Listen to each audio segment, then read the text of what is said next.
Good morning, good morning. I am Mike with Obviously Outdoorsmen. Welcome to FLT First Light Talk number 12. Today's article, I like to start off with a current news article if you guys are new to this podcast. Deer have COVID. Deer can catch COVID. The current news article today is by NC State University, and the title is Deer Can Catch COVID. Here's what hunters should know.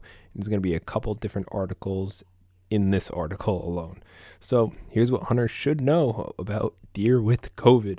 It just gets better and better every passing day with this COVID crap.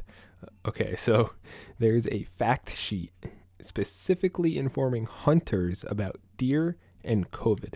All right, they have the best practices about reducing COVID-19 risk when hunting deer. All right, my favorite one on this list: wear a face covering when in close contact with a breathing deer. All right, first off, hunters, if you guys are getting close enough to where you're in close contact with breathing deer, then kudos to you. I'm impressed if you can do that. I've done it a couple times to where I could reach out and touch them. And like, I'm talking wild deer, not just like pen deer where you could just feed them through like a gate or a farm or a zoo or anything like that. I'm talking wild deer. I've had a few instances where I could reach out and touch them, and I'm in quote unquote close proximity. I feel like they should have specified what close proximity is. Is it 1 foot, 5 feet, 10 feet, 30 yards, whatever it is? But wear a face covering when in close contact with a breathing deer. Now keep in mind, this list is specifically for hunters. So wear a mask when you're around these deer, guys. All right. Second, wear gloves when field dressing. Wash hands thoroughly after hunting and after touching any part of the deer carcass or meat. I mean, you should be doing that anyway. Wear gloves and wash hands thoroughly afterwards. Keep raw meat or uncooked parts away from any ready to cook food. That's another obvious one. I feel like they're stating the obvious in the rest of this article. All right, but the one that I am appalled by: cook deer to a minimum internal temp of 158 degrees. And 160 degrees is well done. So they're asking you to cook deer meat well done with little to no red in the center. That is just an absolute sin, whether it's a steak or a backstrap, whatever it is. They want you to cook it all the way through. They don't want any part of this meat red, and I'm disgusted by that. I'm personally hurt by that listing right there. All right, the second article comes from USDA, and it says the abbreviation APHIS, or the Animal and Plant Health Inspection Service. I feel like they could come up with a shorter name. Animal and Plant Health Inspection Service. Well, they collected 481 samples between January 2020 and March 2021 from Illinois, Michigan, New York, and Pennsylvania. And their findings were that 33% of those samples had COVID antibodies. And before the COVID pandemic in people, so before January 2020, only one of the 143 deer tested positive, and it was likely a false positive. So before the human outbreak happened with COVID, none of these deer tested positive. And then miraculously, when they started testing deer developed antibodies. They were able to catch this virus. And they don't know how deer were exposed to COVID, whether it was from people or other animals, whether maybe bats or squirrels or birds brought it to them, and that's how they caught it. And they do not display any symptoms. Also, there is no evidence that people can get COVID-19 by preparing or eating meat from an animal with COVID, but proper meat care is highly suggested. And any avoidance of cutting through the backbone and spinal tissue is recommended to avoid the meat being contaminated and avoid eating the brain. They specifically say avoid eating the brain to avoid catching any disease or COVID or anything like that. And just to be clear, having antibodies from these tests doesn't mean a current infection. That's what people do. Once you get the virus and you get over it, your body naturally develops antibodies. That's the point of it. So that way, if your body encounters the virus again, it will fight off the virus. That's what antibodies do. So these deer tested positive for having the antibodies. They were not currently infected and having the virus like active or spreadable. So they had COVID at some point when these people tested them for them, and they have the antibodies. And that's what should happen. It doesn't mean that they are viral or contagious at that time. So essentially, they are saying that hunters should be aware that deer have COVID. Wear a mask, wear gloves, the same things you do in like a grocery store, do in the woods. Wear a mask and make sure you don't get too close. And this second article almost contradicts this first article a little bit. It's saying that there's no evidence showing you can catch it from the deer or from the meat or eating the meat. So you don't have to cook it a certain way or handle it a certain way. They just really suggest avoid going through the spine and avoid eating the brain to have the lowest chances of getting any disease or infecting the meat. And I can go with that one. But when they're saying to wear a mask when you're in close proximity of a breathing deer, that's just a little far-fetched to me. And the fact that they're telling you to cook venison well done, it's just unbelievable to me. So the fact that deer are catching COVID, I don't know what to think about that. It's crazy that, because they went back well before COVID was like a popular thing, and they retested a lot of deer samples, and nothing with COVID even at all showed up in any of these tests.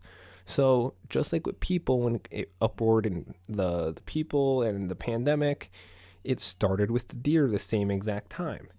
So it's kind of crazy that more than just people can catch COVID, and it's just insane to me that they are advising against, or they have a fact list on how to prepare yourself around deer. They're advising you how to be the safest around deer to not catch COVID. Okay, normally it's like health things, like make sure you get no technical injuries like twist an ankle or break a leg, or make sure you're safe in the tree stand, and be careful out there from predators and charging deer. Make sure the deer is dead. Don't catch COVID. All right. It's just insane that this is what this world has come to at this point in time. So on from the article, we're going on to the topic of the day. And this is how to increase your chances at shooting the biggest buck of your life this season. I know the title was how to shoot the biggest buck of your life this season, but this is really just increasing the chances, how to increase your chances at shooting the biggest buck of your life. And number one, you want to scout as much as possible in your off season. So if you're hunting deer, obviously, depending on your season, so I'm going to base it off of New Jersey. New Jersey's deer season runs from September, and through certain zones of New Jersey, it runs all the way through February. Like the second week in February, it all the way runs to. Sometimes, or certain zones, it will run to like the end of January. Some go to like February 14th, I believe. And you just want to scout as much as possible in your off season to increase your chances for the next season. So as soon as this hunting season is over, so the end of January, end of February, whenever that may be, start with shed hunting. That is one of the best ways to get intel on where the bucks are living late season. And most likely they're going to be there in early season as well. And then the rut is going to be a little different. So if you find where they're hanging out during late season, they're going to be pretty close to that same area during the summer pattern and into the early fall phase. So scout as much as possible in your off season, from shed season or the winter months into the spring, into the summer. All right. Because then you're basically just prepping for the next season. You should always be prepping for the next season as soon as one season's over. That's just how it should be if you're very committed to this and you want to be a very effective hunter. So soon I will be doing a how to increase your chances of finding sheds, how to find more sheds in the woods, but try and get out there and just shed hunt to start. All right, you're going to learn a lot of things, like especially during the snow. The snow is one of the best times to get their heaviest travel routes, their bedding areas, where they feed, especially if the snow is there for an extended period of time. if there's a heavy trail, that thing is going to be a highway by the first week into the snow being on the ground. All right. I've had times where I go in there and the highway of the deer trail is like 2 foot wide and it is just trampled down and there's like a foot of snow. It's very obvious where they are. And then there's all the buck bedding areas or all the doe bedding areas, and you will find a lot of beds if you are in the right area. And then if you're looking for a feeding area in the snow, it's going to be obvious. It's going to be, you just follow them heavy trails until there's an area that's all torn up. You see like acorns eaten up, and you find the acorn shells on top of the snow. They just dug them up and they're eating them, and that's what they're trying to go for. It's pretty easy to scout during the snow. It's one of the best times to do it. And then as soon as the snow is out, you could probably pick up a couple early dropping sheds in while the snow is still there. That they're going to be the absolute freshest if they're on top of the snow or they're peeking through the snow. And then as soon as that snow is out, if you guys are monitoring the deer correctly to where you know when most of the deer drop, and you go in and you find all the sheds and you find all the bucks that made it through the season and they're still alive, and it gives you a good start to next season. All right, and you could pick up their sheds. You find, okay, this deer was like 3.5 years old, 4.5, 5.5. Next year they're going to be 5, 6, 7 years old, depending on the certain deer in the certain area. So, and it's very hard to tell how old a deer is just by looking at their shed. You have to look at their bodies in the only accurate way. And actually, even looking at teeth isn't really accurate. There's a lot of studies behind that as well. So if you are following a deer throughout the years and you know it's the same deer, whether he has the same characteristic in the antler, or he has a scar on his body, or a limp, or a split in his ear, whatever it may be, if you're following throughout the year and you're watching him go from 2, 3, 4, 5, 6, 7, 8 years old, then that's a great way of doing it, collecting his sheds. And then if you do actually harvest that deer, then that's going to be a great story on the wall when you have his mount and then all his previous year's sheds.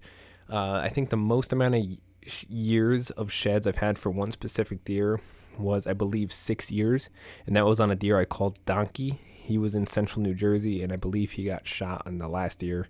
I saw him one time, and I couldn't find his sheds that last season, and I think someone whacked him before the season was over. But he was like an 8.5-year-old deer, and I had like six sets of sheds from him. Try saying that 6 times fast. 6 sets of sheds from the same deer. And he turned into a very impressive deer. He never got anything absolutely extraordinary monstrous. It was just his genes, and he got an injury, so it really messed up his one side. But he was a very spectacular deer. He put on a lot of mass, and he was very smart. So finding sheds and starting in that time of year is one of the best ways to start your looking process for next season. All right. If you are baiting, stay consistent. If you don't want to just bait one time and then never bait again, or bait once a month, you want to keep that bait pile steadily baited so the deer will know your bait pile is a steady food source. It's a primary food source. It's not just one and done, and they come in, they check it out, and it's just like a snack, and then they move on and never come back. All right, you want to make sure that bait pile is consistently baited for it to be most effective. Don't overbait the spot. So don't just put like 1,000 pounds of corn out at once and then say the heck with it and throw a camera on it and call it a day. You want to put out a little bit of corn every couple days, depending on how many deer you have hitting your pile. So if you have 10 deer hitting your pile and they're hitting it every single day, you probably have to bait every other day or every couple of days, depending on how hard they're hitting it. And then if you have more than that, you're probably going to have to bait every day. So just make sure you bait it. If you're baiting, stay consistent with it. All right. Trail cameras, I've talked about trail cameras in many of the previous podcasts. The more trail cameras you have in the woods, and if they're cell cams, even better, because you could do a lot of work from your couch. And if they're not cell cams, you put them out and they're gaining intel while you're not in the woods. All right, back then, the older hunters, they didn't have trail cameras. So the only thing they knew is when they were in the woods. It was the experience they had when they were actually hunting or actually in the woods on the hoof scouting. So the fact that technology has advanced and we have trail cameras and cell trail cameras, you can put these on heavy trails, bedding areas, on your bait pile, and you can be anywhere in the world, most likely, whether you're at work, on the toilet, in bed, just walking around, just not in the woods, or sleeping in. Sleeping in is the best one when you get a notification from your cell cam that there's a big buck there, and it's like 8 a.m. daylight during the season, that's one of the most hurtful feelings that you have, that you chose to sleep in and the deer is on your pile. So these trail cameras are a great way to gain intel with putting the least amount of your human presence in the woods. That's one of the most important things. Hunting with the least amount of your presence in the woods, that is the most important thing. Less scent, less input from you, the hunter, in pushing the deer out of the woods, less chances of spooking your target buck or just a deer in the area. Keep them as least wary as possible, and your chances are going to go up incredibly if you can do that effectively. All right. Next, you want to pass the small bucks if you wish to shoot a big buck. All right. And this is not a let them go, let them grow thing, even though it kind of is. But if you guys want to shoot the biggest buck of your life and you get a decent buck coming in, and normally you would shoot that deer, but your goal is to shoot the biggest buck of your life. Obviously, if you shoot this great buck, you're not going to shoot the biggest buck of your life if you take that buck and fail your tag on that deer. So it's almost common sense in that knowledge. So if you want to shoot a more mature, the biggest buck of your life, then you have to pass the smaller bucks. Like for me, if I wanted to shoot the biggest buck of my life, and when you say the biggest buck, I'm talking about how many inches of antler is on a specific deer. So like my biggest buck right now, gross score is like 144. And there's a couple different types of scoring, whether it's gross score, final score, or green score. It's all different ways to score an animal.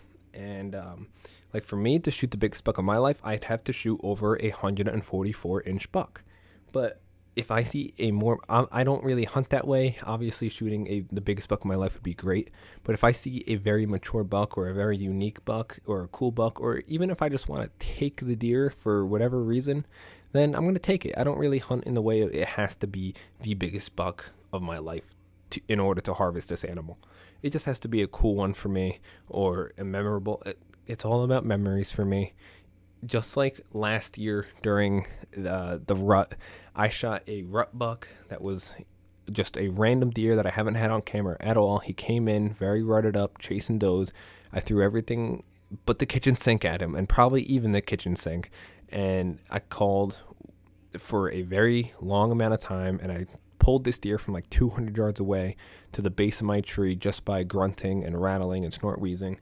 And I ended up making a great shot on him, and it was very memorable for me. So it didn't have to be the most mature or the biggest buck for me. So it's all preference at that point. But if you want to shoot the biggest buck of your life and that's your goal, then you have to pass the small bucks in order to do that. That's just an obvious one right there. And probably one of the most important things with scouting, on why it's one of the most essential things to do to find the biggest bucks or harvest the biggest buck of your life. If you don't have the biggest buck of your life on camera or have seen with your own eyes, then how are you going to harvest the biggest buck of your life if there's no big bucks in the area? All right, in early season, so throughout the summer and the off season, a lot of times their home ranges on how far they travel is very small. It's very tight knit. They're going to bed and hang out wherever they have everything they need. So that's going to be, in that time of year, food and water and cover. All right, that's all they need during the summer months. So a lot of times, like with me, when I'm running cameras throughout the summer, then I'll leave a camera in one spot for about a week at a time. All right. So if I bait and I put a camera out there and there's nothing within the first week or two, depending on the spot, if I know it's a great spot, then I'll leave it there a little longer. But if it's a new spot and you're trying to find out where the big bucks are, I'll leave the camera in there for a week or two. All right. Sometimes 2 weeks. If I want to give it a chance, I'll see what goes on in that spot. But a lot of times you can put the camera where you think the deer is and then just move it 50 yards after a week, just 50 yards, maybe across a creek or across a down tree, and you could have an absolute monster on your camera. That's just how it works during the summertime. All right, it happened to me 2 years ago with the buck I was talking about in a couple earlier podcasts, the buck I call Bully. All right, I had the camera in a spot that I had my stand up for probably like 3 years at that time. The stand was up for 3 years. I had the camera in the same stand location. And I've been baiting it for like 3 weeks because I knew it was a fantastic spot. And it was just dead. There was like 2 does and a couple of fawns hitting that just consistently every single day, morning and night and all night. So I wanted to move the camera. I moved it across the creek, and it realistically was only like 80 to 100 yards away from the original camera location. And within the first 12 hours, Bully was on the camera during daylight hours during the summer, and it was amazing because all I did was move my camera like 80 yards, and really that was like a 2-second walk across the creek, and he was right there. Now, how come he didn't come across the creek to eat the corn in the bait pile? It's beyond me, but that's just how summer bucks work. Sometimes your camera could just be on the edge of how far they're traveling during the summer, and just moving that camera 50 yards or 100 yards or having multiple cameras out within a very tight-knit area, that may be the key. So if you're hunting like a 10-acre lot, or I'm going to cut it down. If you guys are hunting a 1-acre lot, you guys could put like 5 cameras on that and not get the same deer on every camera. That's just how it may be. So that is one of the most essential reasons why you do as much scouting as you can, because if you do find the biggest buck in your woods or just of your life on camera during the summer, and you're in a zone that allows the early bow season, especially in like New Jersey or depending where you are in the country, if you are allowed to hunt while they're in their summer pattern and you get them in their summer pattern on camera, the biggest buck of your life, then it's going to be an easy one, because if you get them patterned, because this is when they are one of the most patternable times of year, if you get them on camera, then it's going to be an easy one. Maybe they're coming in every day, every couple days, 3 times a week, whatever it may be. This is why you do as much as possible during your off season, and even throughout the season. If you're not having a great year, then if you have nothing happening on your cameras or very little, then what's it going to hurt to move around during the season? Maybe move some cameras around and then wait to see what the cameras do to move your stands. If you get something good on camera, then move your stand, or just move your stand to a specific location. Maybe try hunting it a few times in a new spot, new location. Drop a camera in there, let it soak. Make sure I'm highly pushing cell cameras. I don't care what brand you use, but definitely use a cell camera because it is one of the most effective things that you can use. Yes, they are a little expensive. I personally use the Tacticam reveals, and it's very affordable price, and I believe it's just very effective. That's just how it is. It's very effective, these cell trail cameras. It's very convenient and effective. So that's why just having cameras out all year round, throughout the off season, through the season, move them around, and it's going to be a very good year. All right, but once you find the biggest buck of your life, right, because you can have many big bucks on camera and never see them. All right, I have a buddy that's like that. He lives in North Jersey. He puts cameras out, and he has giants on camera every year, sometimes all at night, maybe a couple during the day during the rut, and he hunts a couple times, and he never, ever gets a shot at him. He never sees them when he hunts, so he gets discouraged, and that's it. All right, but if they're only showing up on your camera once or twice out of the whole year, then you're hunting in the wrong location. You have to find out where their core area is, and then make a game plan around that. Once you find their core area, look for rubs, look for scrapes, look for buck bedding areas, and look for big droppings. So big poop, that's what you're looking for. The big sizable poop versus like little doe turds, right? Little things like that will be a key factor in learning on where the big bucks live. All right, but once you find the big buck, then here's a couple things that you need to try and control and practice and just work on if you want to actually take that big buck once he's on camera. So once you find him, these are the steps that you should take on how to actually close the deal on him. All right, first off, scent control. Scent control is one of the biggest things. One of the whitetail's biggest weapons is their nose. They can smell insanely well. So make sure you are spraying your clothes down before every hunt. Try not to sweat too much while you're walking to your camera. Make sure you're not wearing your camo around the house, especially if you have pets or if you're cooking a greasy meal and the smell gets in your hair and your clothes. And a lot of people don't understand that they'll cook before they go out, and if it's greasy, it'll stay in your hair. It'll stay on the smell of your skin. Make sure you are using a non-scented soap. And if you got a pissed off wife, make sure she's not putting like smelly laundry detergent in there, making your clothes smell like Hawaiian breeze. Make sure none of that happens. You want scent control. You want to smell like nothing. And then if you do want to eliminate your scent and then add in like a cover scent, so eliminate your scent first and then smell like a cedar pine tree or an acorn. There's a bunch of things that you can do for scent control. All right. Second off, you want to practice your shooting. All right. You can go out there, have everything perfectly, have the deer walk to 10 yards under your stand, and you haven't shot in months, and you just missed the deer. All right. You don't want that to happen. Make sure you're shooting as much as possible. Make sure your bow is all tuned up and you're shooting to your likeliness to where you can pick a spot and just send an arrow and hit where you're aiming. All right. Thirdly, stand location. It's very, very key. Yes, you could have them have a big buck on camera and then put your stand in a tree with absolute zero cover and you're silhouetted against the sky. So when you move, the deer just picks you out immediately.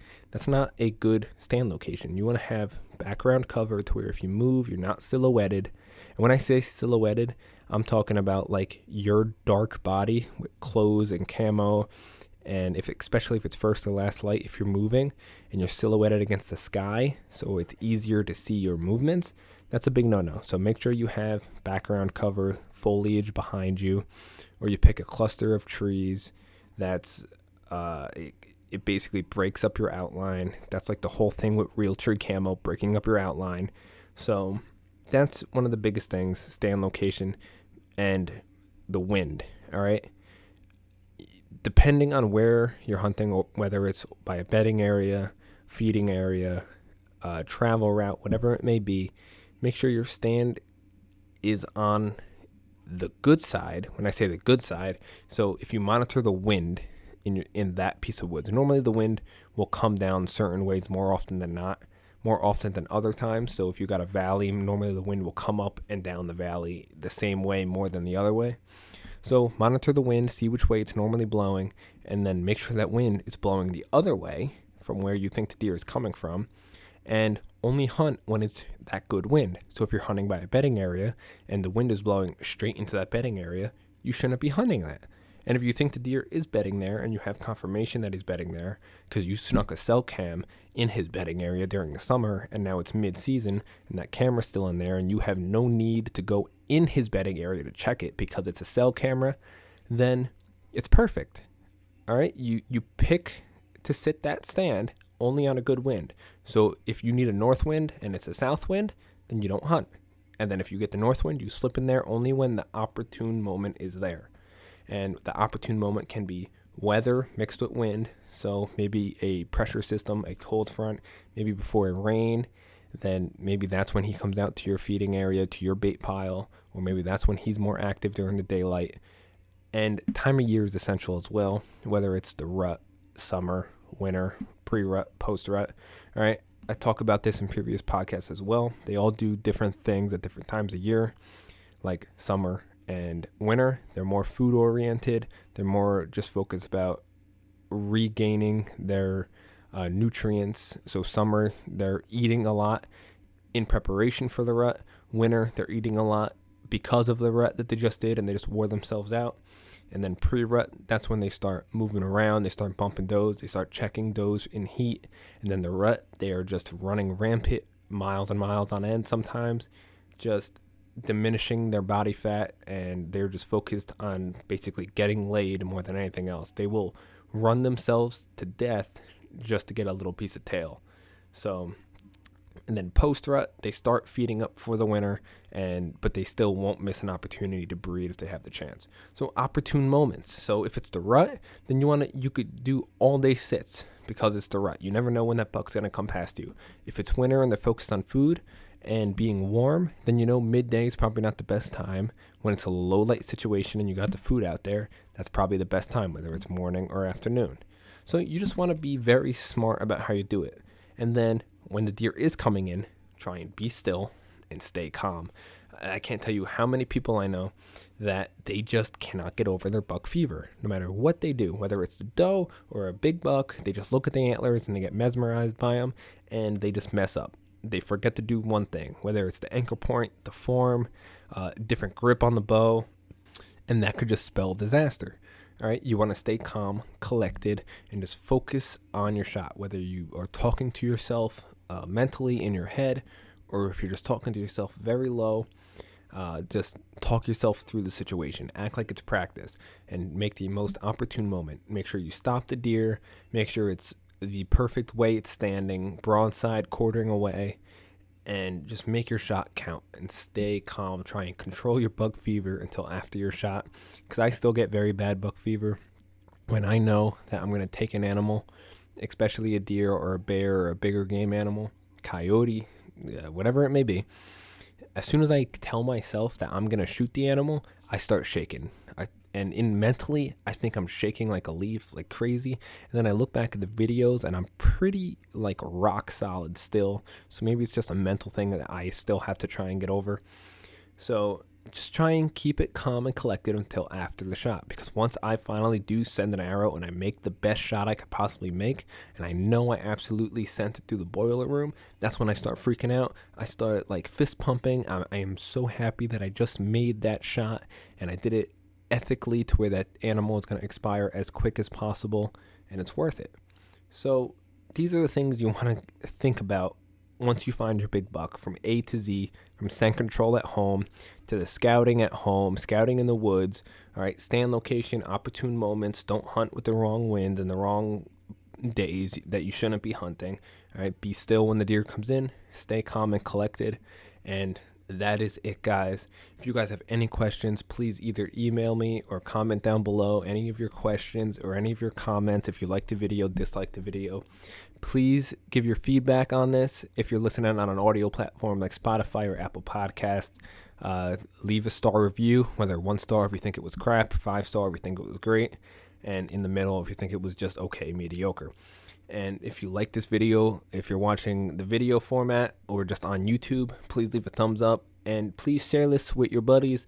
The hunting community is very tight-knit, and just share this out there. If you thought this was very informational and you learned something from this, just give this a share with your buddy. Send the link over to them or share it on Facebook or Instagram or Twitter, wherever it may be. It would really help me out. I'd love to help as many people as I possibly can. And that is it, guys. I hope you guys enjoy the rest of your day. I am Mike. We're obviously Outdoorsmen. Stay after it, and good luck on shooting that big buck this year. Peace, guys.